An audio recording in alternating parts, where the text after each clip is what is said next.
In the New York Times, they write, Simone Biles drops out of the 2020 U.S. Gymnastics Olympics due to mental health problems. This kind of started the buzz and the talk about mental health issues in 2020. Mental health had kind of been like a skipped over topic that no one really wanted to talk about. But due to Simone Biles' change in that and her outreach to people on how it affected her, people started to talk about it. So that's what we're going to talk about today, is how we can improve mental health in our society. So adding curriculum to schools for younger ages can get them to start talking about mental health and get them aware of what mental health is. So the three things that we're going to talk about today is how poor mental health affects our society and how it affects people daily. The next thing we're going to talk about is how adding curriculum to schools will improve the mental health awareness in our society for generations to come, and how good mental health lays the foundation for success in the future. So now let's start looking at the problem, which is how it affects our society daily. So mental health issues have been increasing yearly for the past couple of years. So in 2020, according to NAMI, which is the National Alliance on Mental Health Issues, it's a website that has statistics off of the current year, which is not 2021 but 2020, statistics off of mental health and stuff like that. So 21% of adults per year have been diagnosed with a mental health issue in 2020, which doesn't really seem like a lot, but that's almost a fourth of, because it's percentage, so that's almost a fourth of adults in the US. And now with that, 17.4% of children have been diagnosed with mental health issues in 2020. And that's with mental health just then, in that year being talked about. Before 2020, it hadn't really been brought up to people about mental health and what that all is. So that's just in 2020.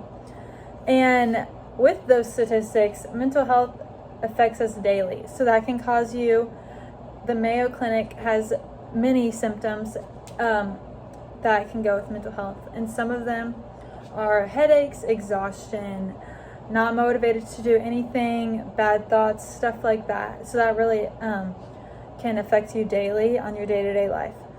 So that's the problem. And now let's talk about the solution. So the solution is that you can add curriculum to schools for younger generations so that they can learn what mental health is and what that all includes. So teach them at a young age. So right here, this visual that I have is called the wellness wheel. And so it has different parts of what your mental health makes up of. So the different parts are emotional wellness, spiritual wellness, intellectual wellness, physical wellness, environmental wellness, financial wellness, and occupational wellness, and then social wellness. I don't know if I said that yet, but so there's these different parts, and you can actually take quizzes and stuff like that to find out what you're the strongest in, what you're the weakest in, and the goal is to have all of these about the same. You want to be pretty consistent in all of these. So you don't want to be stronger in emotional wellness and then weaker in environmental wellness. You want to be pretty consistent with all of that. So that's one thing that you can teach kids in curriculum, is how to take that simple quiz, which whenever I was younger, it was really fun for us to take quizzes like that and stuff. But that's just a small thing that they can learn about themselves, just to learn how their brain works and what they can improve on in the future. So adding a consistent change to schools and their curriculum will benefit generations to come, not just this generation. You have to add it to all the curriculum for generations to come after that.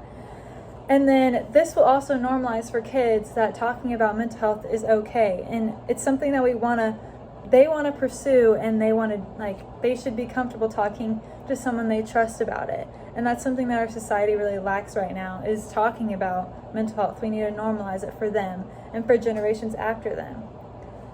So now let's talk about how the solution benefits us. So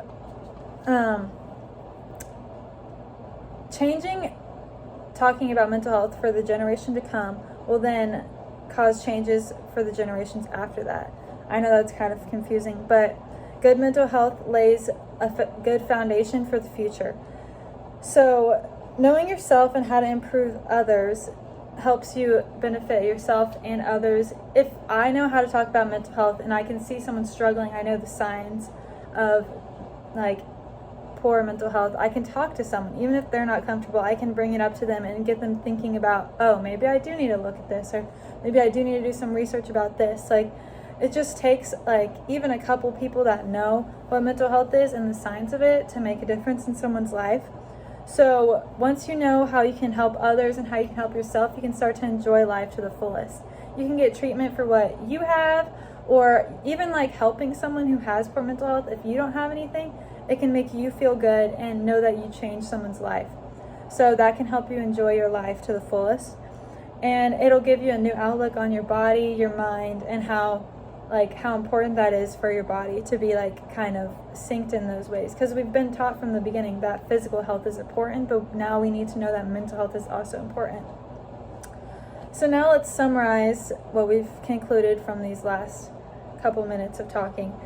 Let's review the main points. That poor mental health affects millions of people daily. Adding curriculum to schools will help benefit and set kids up for success in the future. So adding classes and curriculum to schools will help get kids to normalize talking about mental health and an idea of what mental health is. So with that, our generation has an opportunity to make a difference in people's lives. It's up to you whether you want to be a part of that or if you don't. But I highly encourage you to make a change, make a difference in someone's life today.